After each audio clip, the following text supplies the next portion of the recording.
दोस्तों नमस्कार। आज मैं आपको जो कहानी सुनाने जा रहा हूँ, जो कहानी दिखाने जा रहा हूँ, अगर आप सुनेंगे तो आप सोचने पे मजबूर हो जाएंगे।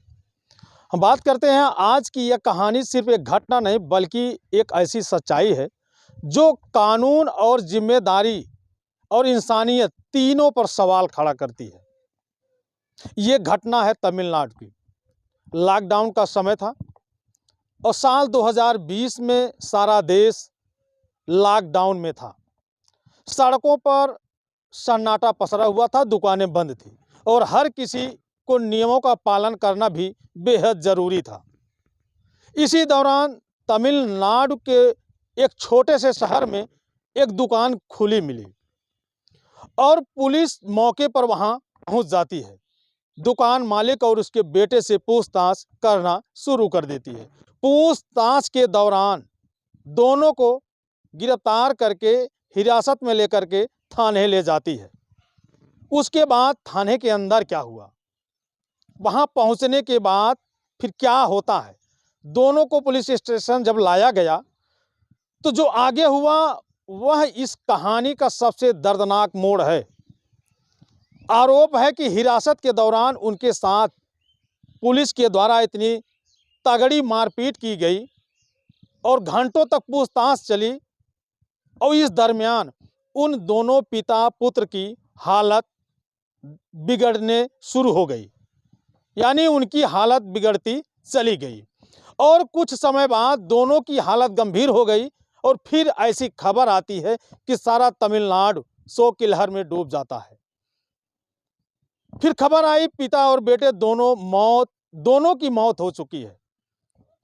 इस घटना को लेकर के पूरे तमिलनाडु राज्य में गुस्सा फैल गया और जैसे ही यह खबर बाहर आई लोगों में इतना आक्रोश फैला कि सोशल मीडिया से लेकर के सड़कों तक हर जगह एक ही सवाल उठ रहा था, क्या कस्टडी में किसी को जान लेना सही है? क्या कस्टडी में किसी की जान लेना सही है? मामला इतना बड़ा हो गया कि मद्रास हाई कोर्ट ने इस मामले को खुद संज्ञान में ले लिया और केस की गंभीरता को देखते हुए सीबीआई को इसकी जांच सौंप दी गई। सीबीआई ने लंबे समय तक इस केस की जांच की, गवाहों के बयान लिए, सबूतों को इकट्ठा किए और फिर एक बड़ी रिपोर्ट कोर्ट में पेश कर दी। लगभग 2000 पन्नों की चार्जशीट सीबीआई ने कोर्ट में सौंपी। ये मामला मदुरई की अदालत में चला। सभी पक्षों की दलीलें सुनी गई और पुलिस कर्मियों ने कहा, जब पुलिस कर्मियों से पूछा गया कि उनकी मौत आखिर कस्टडी में कैसे हुई, तो पुलिस कर्मियों ने कहा कि पिता पुत्र दोनों लंबी बीमारी से ग्रसित थे जिसकी वजह से उनकी जानें गई हैं। लेकिन यहाँ कोर्ट में सीबीआई के द्वारा कुछ और ही सबूत पेश कर दिए गए थे, जो मामला साफ साफ दिख रहा था।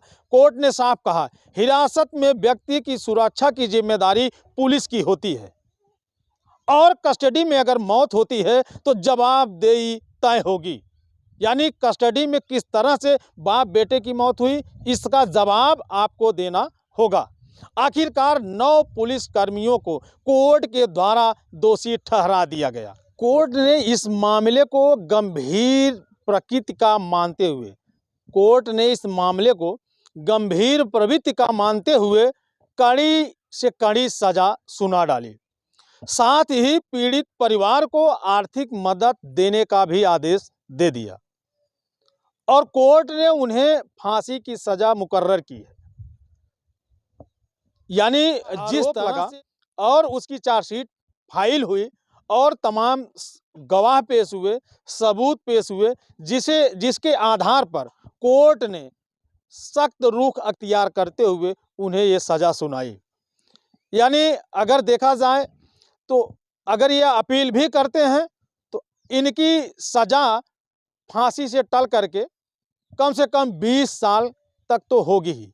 लेकिन अब समझने की बातें हैं और अभी और आपको कुछ चीज़ें बताते हैं कि यह फैसला पूरे देश के लिए एक बड़ा संदेश बन गया कि कानून से ऊपर इस दुनिया में कोई नहीं है।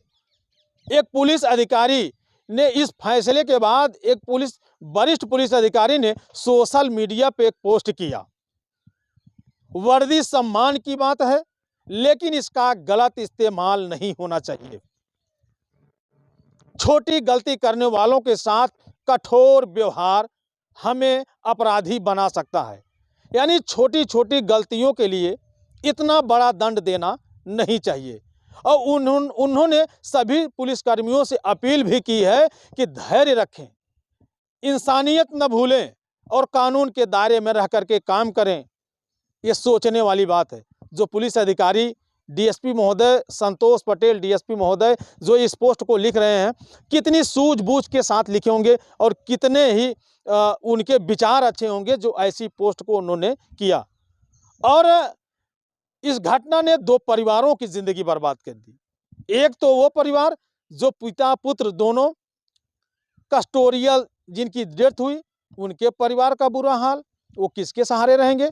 और दूसरा वो 9 पुलिसकर्मी जो अब सलाखों के पीछे रहेंगे, उन लोगों का परिवार पूरी तरह से बिखर जाएगा। कहीं ना कहीं छोटी सी गलती बहुत बड़े विनाश का कारण बन जाती है। और दूसरा है कि यह एक दर्द जो एक बड़ी सीख दे के जाती है, और ये दर्द दोनों तरफ का है, एक तरफ का नहीं है। और कानून जरूरी है, लेकिन इसके साथ साथ इंसानियत उससे भी ज़्यादा ज़रूरी है। जिम्मेदारी के साथ किया गया सच्चा काम, सच्ची सेवा, ये सही इंसानियत सिखाता है। लेकिन और डीएसपी महोदय ने यहाँ तक भी अपील किया, सभी पुलिसकर्मियों से उन्होंने अपील किया, धैर्य रखें और कानून के दायरे में रह के काम करें। और सोचने वाली बात है कि एक छोटी सी गलती पूरी जिंदगी को बर्बाद कर दी। दोस्तों, एक छोटी सी गलती पूरी जिंदगी बदल सकती है, एक छोटी सी गलती पूरी जिंदगी तबाह कर सकती है। न्याय देर से ही सही, लेकिन मिलता जरूर है। जरूरत है कि हम सब अपने कर्तव्यों का निर्वहन ईमानदारी और संवेदनशीलता के साथ निभाएं। और ऐसी ही सच्ची और जागरूक करने वाली खबरों के साथ हमेशा हम मिलते रहेंगे। अब आज के ज़माने में अगर देखा कोई ना कोई तो एक कारण बन ही जाता है। अब आज सोचिए कि जिसके घर से पिता पुत्र दुनिया से चले गए, उस घर पे क्या बीत रही होगी। अब ये समझिए कि जो 9 पुलिसकर्मी हैं, अब वो जेल चले गए हैं, उनके 9 परिवारों पर कैसा दुखों का पहाड़ टूटा होगा। अब वो 9 घर कैसे रहते होंगे। अब कौन बनेगा उन 9 घरों का सहारा, अब कौन बनेगा उन 2 घरों का सहारा। अब समझ सकते हैं कि यानी चाहे इसे आवेश कहें, चाहे इसे उत्तेजना कहें, चाहे इसे क्रोध कहें, कुछ न तो कुछ ऐसा कारण था जिसकी वजह से कस्टोरियल डेथ का मामला इतना तूल पकड़ा। और ये मामला स्वतः मद्रास हाई कोर्ट ने इसे संज्ञान में ले लिया। अब आप समझ सकते हैं, और जांच सीबीआई को दे दी गई, और सीबीआई ने बड़ी पारदर्शिता के साथ बात हाई कोर्ट की थी, इसलिए सीबीआई ने भी जरा सी कोई चूक और जरा सी कोई भी गलती कहीं करना नहीं चाहा। और ऐसे में पूरी पारदर्शिता के साथ इसकी जांच हुई, और जांच होने के बाद भारत में पहली बार एक साथ 9 लोगों को, वह भी पुलिसकर्मी जो राज्य सरकार के अधीन है, वह भी पुलिसकर्मियों को फांसी की सजा सुनाई जाती है। दोस्तों, इस वीडियो को बनाने का मेरा सिर्फ एक ही उद्देश्य था कि न्याय जरूर मिलता है। हमें न्यायालय पे भरोसा है, हमें संविधान पर भरोसा है। और मैं आप लोगों से भी अपील करूंगा कि आप न्यायालय पर विश्वास कीजिए, न्यायालय पर भरोसा रखिए। एक न एक दिन आपको न्याय जरूर मिलेगा, और आज नहीं तो कल। जिस तरह से पिता पुत्र को न्याय मिला, और वो 9 पुलिस वाले पूरी जिंदगी जेल में बिताएंगे। बाकी अब ये वीडियो देखने के बाद आपको कैसा लगता है, कमेंट करके आप अपनी राय जरूर दीजिएगा।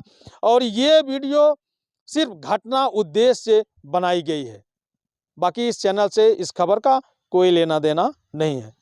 वीडियो देखने के बाद कमेंट करके आप अपनी राय जरूर दीजिएगा। फिर मिलते हैं किसी नेक्स्ट वीडियो नेक्स्ट खबर में। जय हिंद।